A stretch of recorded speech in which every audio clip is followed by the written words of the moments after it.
Hi, thank you very much for the invitation to present my research in this auspicious event. And I'm Dr. Tokir Hussain, working as assistant professor in Department of Clinical Pharmacy, Jof University, Saudi Arabia. And I'm here to present my research entitled Evaluation of Conspiracy Beliefs, Vaccine Hesitancy, and Willingness to Pay Towards COVID-19 Vaccines in 6 countries from Asian and African regions. So I have very short time, so I will move directly towards the background of this study. As you know that 2019 COVID-19 pandemic was initiated and it is considered as world's deadliest viral outbreak. And several therapeutic and non-therapeutic measures have been taken to control this disease. And during this time, the vaccines were also developed in a record time. But with the development of the vaccine hesitancy was found a prominent phenomena during this pandemic. The vaccine hesitancy is not new phenomena, and it is considered as one of the top 10 global health threats.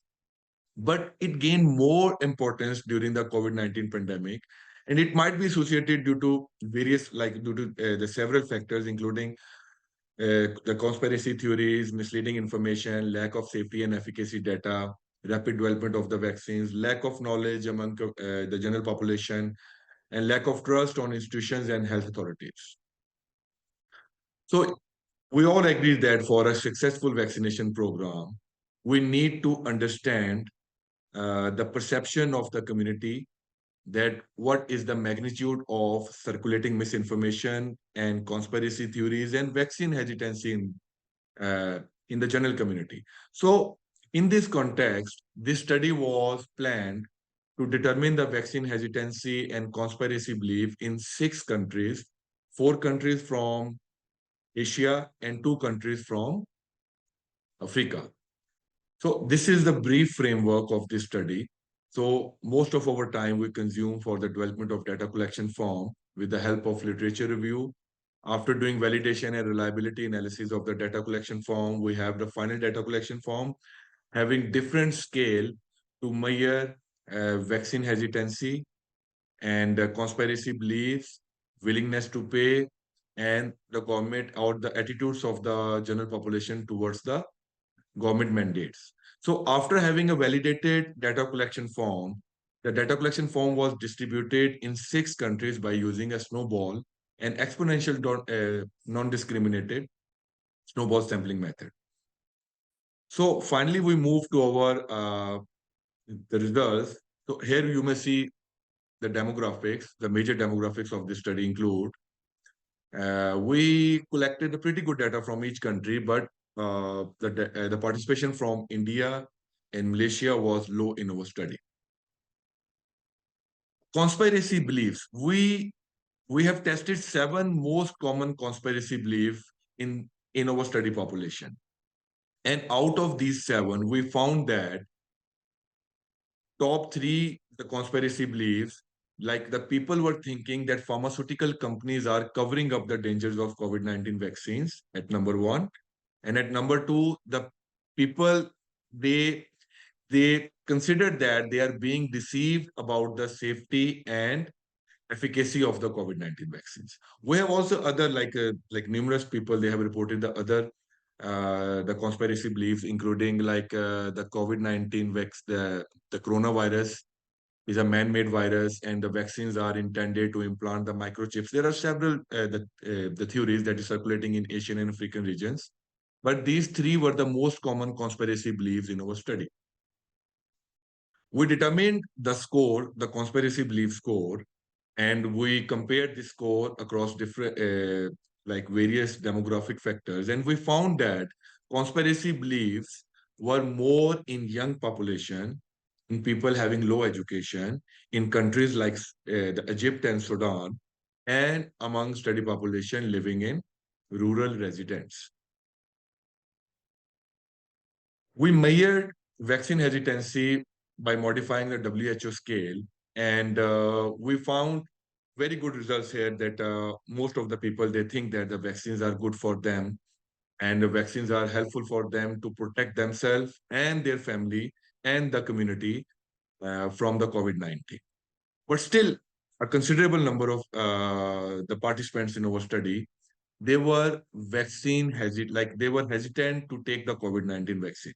So based on the question number 10, we have divided the study population. Here you may see that 61% were vaccine acceptors, 24% were the vaccine ambivalent, and 14% were vaccine rejectors. We also found various factors that are associated with the vaccine hesitancy, like vaccine hesitancy was more in Egypt and Sudan, and it was more among people who have a history of the COVID-19 or so like having any family member that had a history of the COVID-19. The most interesting finding that we found in this study that the conspiracy belief and vaccine hesitancy, there was a positive correlation between them. So it means that by controlling the conspiracy beliefs in the society, in the community, vaccine hesitancy can be controlled much extent. So you may see that the value for the coefficient was 0.5, and it was a positive correlation between conspiracy beliefs and vaccine hesitancy in our study. We measured the willingness to pay in our study, and we found that only 24% people, they are willing to pay for COVID-19 vaccine, and 52% of study participants, they intended to take COVID-19 vaccine only if it is free of cost. So I have skipped some part of the results due to the shortage of time, and now we will move further towards the conclusion of our study. We found that the conspiracy beliefs and vaccine hesitancy was very high in the targeted countries. We have taken 4 countries from Asia: Pakistan, India, Malaysia, and then we have from Africa, we have Sudan and Egypt. So in all countries, we found that the prevalence of conspiracy beliefs and vaccine hesitancy was high. And the most common conspiracy beliefs was, as we have discussed earlier, that the pharmaceutical companies are covering up the dangers of vaccine, and the people they are feeling that they are being deceptive, or they are the pharmaceutical companies or health authorities are deceiving them regarding the safety and efficacy of the vaccines. Vaccine hesitancy was more in Sudan and Egypt, and approximately uh, because so I did not share the results. Approximately 50% of the study population, uh, they were against the government mandate of the vaccine. And particularly most of these population were from Sudan and Egypt. And 24% of the population, they are willing to pay for the COVID-19 vaccine. And most of these people were from the Malaysia and Saudi Arabia. So out of these 6 countries, 4 countries from the Asian region and 2 countries from the African region, we found that still after, so like there is a considerable elapse of time, but still the conspiracy beliefs and the vaccine hesitancy is very much common in these countries. So we have implications for the policymakers and for the future research that there is a need for aggressive countermeasures to neutralize the conspiracy beliefs and factors that underlying the vaccine hesitancy in the community.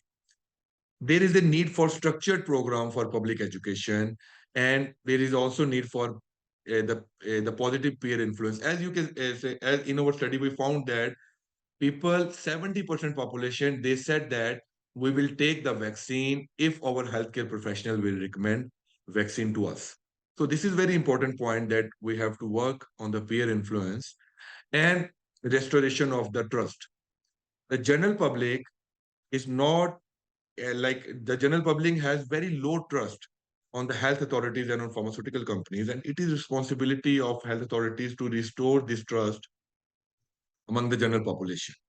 And there is also need to determine the public perception from time to time in order to understand that how people are reacting towards the vaccination campaigns. And all together, by neutralizing the misleading narratives or conspiracy beliefs, or by minimizing the vaccine hesitancy, the COVID-19 vaccine program can be successful in these regions. So if you want to read the full findings of this study, so you may refer to our paper that is recently published.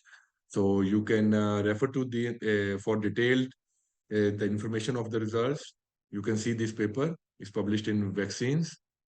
And thank you very much for your time. And if you have any question, you can contact us. Here is the details, like my phone number is here, and also my email ID. So if you have any question regarding this presentation, you may contact. Thank you very much.